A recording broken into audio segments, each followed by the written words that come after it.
Hello friend, स्वागत है आपका हमारे यूट्यूब चैनल HK क्लासेस में।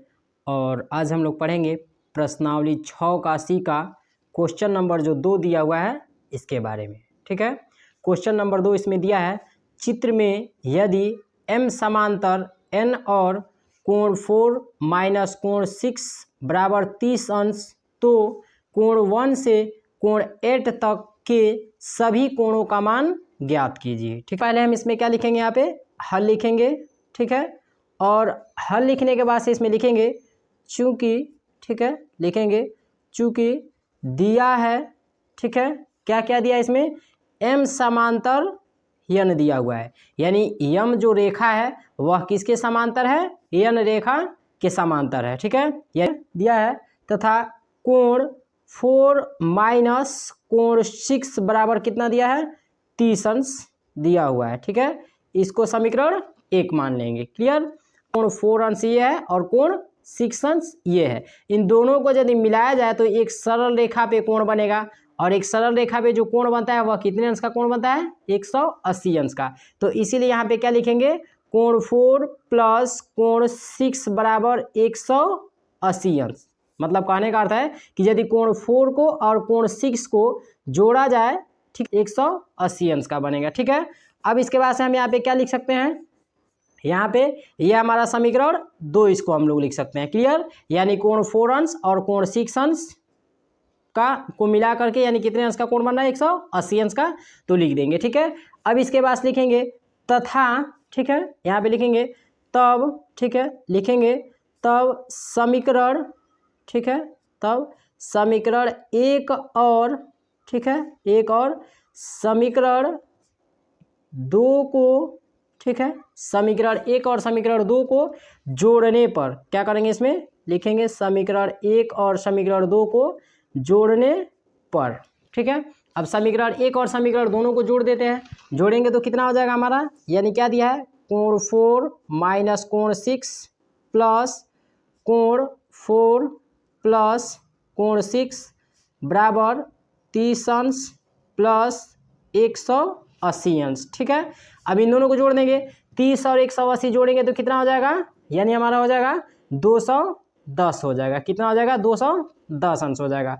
और यह हमारा क्या कट जाएगा, यानी कोण 6 से कोण 6 कट जाएगा, यह माइनस में और यह प्लस में है। अब हमारा क्या बचेगा, यानी कोण 4 और कोण 4 ये बचेगा, यानी 1 कोण 4 और 1 कोण 4 दोनों जोड़ेंगे तो कितना हो जाएगा, 2 कोण 4 हो जाएगा, यानी 2 कोण 4 हो जाएगा। अब हमारा यदि कोण 4 बराबर देखें तो कितना हो जाएगा, 210/2 हो जाएगा। ठीक है, 210/2, अब 2 से भाग देंगे 210 में तो कितना बार में जाएगा, 105 बार में, यानी कोण 4 बराबर कितना हो जाएगा, 105 अंश हो जाएगा। क्लियर, यह हमारा किसका मान निकल गया, कोण 4 का मान निकल गया। ठीक है, अब इसके बाद से हम क्या लिखेंगे, यहाँ पे लिखेंगे तब समीकरण 2 से, क्या लिखेंगे यहाँ पे, तब समीकरण, ठीक है, 2 से, ठीक, तो समीकरण 2 से अब हम इसमें लिखेंगे इसको, यानी समीकरण 2 से लिखेंगे इसको, तो समीकरण 2 से क्या हो जाएगा, कोण 4 प्लस कोण 6 बराबर 180 अंश दिया हुआ है। ठीक, समीकरण 2, तो अब कोण 4 का मान हम लोगों ने कितना निकाला है, यानी 105 अंश, तो यहाँ पे रख देंगे 105 अंश कोण 4 की जगह पे, प्लस कोण 6 बराबर 180 अंश। अब देखिए यहाँ पे लिख देंगे 180 अंश माइनस 105 अंश, कितना बराबर, कोण 6 बराबर 105 को 75 कर देंगे इधर। ठीक है, तो हमारा 180 में से 105 घटाएंगे तो हमारा कितना हो जाएगा, यानी 75 अंश हो जाएगा, यानी किसका मान हो गया, ये कोण 6 का मान आ गया। क्लियर, अब इसके बाद से देखिए हम क्या करते हैं, इसमें कोण 6 का मान आ गया। अब इसके बाद से हम इसमें लिखेंगे तब कोण 1 प्लस कोण 4 बराबर कितना हो जाएगा, 180 अंश हो जाएगा। कैसे हो जाएगा, देखिए यहाँ पे डायग्राम में दिया है, कोण 1 और कोण 4 दोनों को मिलाने पे हमारा कितने अंश का कोण बन रहा है, 180 अंश का, मतलब दोनों मिला के एक सरल रेखा का निर्माण कर रहे हैं, और एक सरल रेखा पे कितने अंश का कोण हो रहा है, 100 कोण होता है 180 अंश का, तो इसीलिए कोण 1 और कोण 4 मिला के हमारा क्या लिखेंगे यहाँ पे, यानी 180 अंश लिख देंगे। क्लियर, अब इसके बाद से देखिए इसमें कोण 1 प्लस, ठीक है, क्या लिख सकते हैं, कोण 4, तो कोण 4 का मान हम लोगों ने कितना निकाला था, 105 रख देंगे यहाँ पे, बराबर 180 अंश। अब कोण 1 का मान हमको निकालना है, तो 180 अंश माइनस 105 अंश कर देंगे। अब 180 में से 105 को घटा लीजिए, घटाएंगे तो कितना हो जाएगा, ये भी हमारा 75 अंश हो जाएगा। किसका मान निकल गया, कोण 1 का मान निकल गया इसमें। क्लियर। अब देखिए इसके बाद से हम क्या लिखेंगे, अब हम इसमें देखेंगे क्या देखेंगे इसमें कि कोण 1 का मान, तो कोण 1 का मान कितना निकला है इसमें हमको, यानी कोण 1 बराबर निकला है 75 अंश।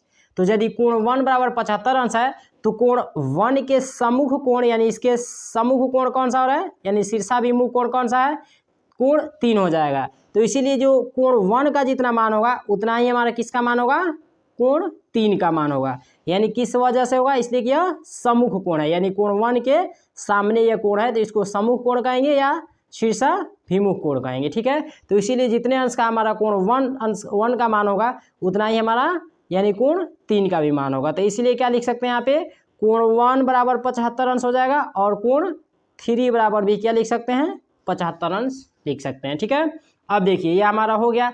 अब हम देख रहे हैं कि यह जो यम जो रेखा है तो इसको कौन प्रतिच्छेदित कर रहा है, यल रेखा, और यम के समांतर ही यहाँ पे यन रेखा है तो इसको भी कौन प्रतिच्छेदित कर रहा है, यल ये जो रेखा है वही प्रतिच्छेदित कर रही है। ठीक है, इसीलिए हमारा क्या हो जाएगा, यानी जो ये कोण 3 अंश का जितना मान होगा उतना ही हमारा किसका मान हो जाएगा, कोण 6 अंश का मान हो जाएगा, और उतना ही हमारा किसका मान हो जाएगा, कोण 8 अंश का मान हो जाएगा। तो इसीलिए यहाँ पे क्या लिखेंगे, कोण 6 बराबर भी कितना हो जाएगा, 75 अंश, और कोण 8 अंश यानी कोण 8 बराबर भी कितना हो जाएगा, 75 अंश हो जाएगा। क्लियर। अब देखिए इसके बाद से हम क्या करते हैं, अब इसके बाद से इसमें दिया हुआ है यानी किसका मान हम लोग को निकालने के लिए, यानी कोण 4 का मान दिया है। तो कोण 4 का मान हम लोगों ने कितना निकाला है, 105 अंश। कोण 4 का मान 105 अंश हम लोगों ने निकाला है। तो कोण 4 का मान जब 105 अंश है तो कोण 4 के सम्मुख कोण कौन सा है, कोण 2 दिया हुआ है। तो इसीलिए कोण 4 बराबर कोण 2 बराबर कितना हो जाएगा हमारा, यानी 105 अंश, इसलिए कि कोण 4 का मान कितना दिया है, 105 अंश दिया हुआ है। ठीक है, और कोण 4 के सम्मुख कौन सा कोण है, कोण 2 है, तो इसलिए कोण 4 का भी मान और कोण 2 का मान दोनों का मान कितना होगा, 105 अंश हो जाएगा। अब देखिए यह जो यम रेखा है वह किसके समांतर है, यन रेखा के समांतर है, और काटने वाला जो ये रेखा है यल ही है, यानी यही एक रेखा इसको काट रहा है। तो इसीलिए जितने अंश का यानी ये जितना हमारा ये कोण 4 अंश का मान होगा यानी यम रेखा पे, उतना ही हमारा 7 अंश का मान होगा यन रेखा पे। ठीक है, तो कोण 4 अंश का मान होगा, कोण 2 अंश का मान होगा, उतना ही हमारा कोण 7 अंश का और 5 अंश का मान होगा। इसीलिए यहाँ पे क्या लिखेंगे, कोण 7 अंश बराबर कोण 5 अंश बराबर कितना हमारा हो जाएगा, यानी 105 अंश हो जाएगा। क्लियर, आ गया समझ में। ठीक है, यानी क्या हो जाएगा कि जितने अंश का मतलब हमारा कोण 2 का मान होगा उतना ही अंश का हमारा कोण 4 का भी मान होगा। तो कोण 4 का मान कितना दिया है, 4 यानी 105 अंश, और कोण 2 का भी मान कितना होगा, 105 अंश। क्यों होगा, इसलिए कि सम्मुख कोण है। ठीक है, और उतना ही हमारा क्या होगा, यानी यन रेखा पे जो कोण 5 दिया है, कोण 7 दिया है, तो इसका भी मान कितना होगा, यानी कोण 100 यानी कोण 7 अंश का और कोण 5 अंश का मान 105 अंश होगा। ठीक है, अब यही हमारा क्या हो जाएगा, आंसर हो जाएगा। क्लियर।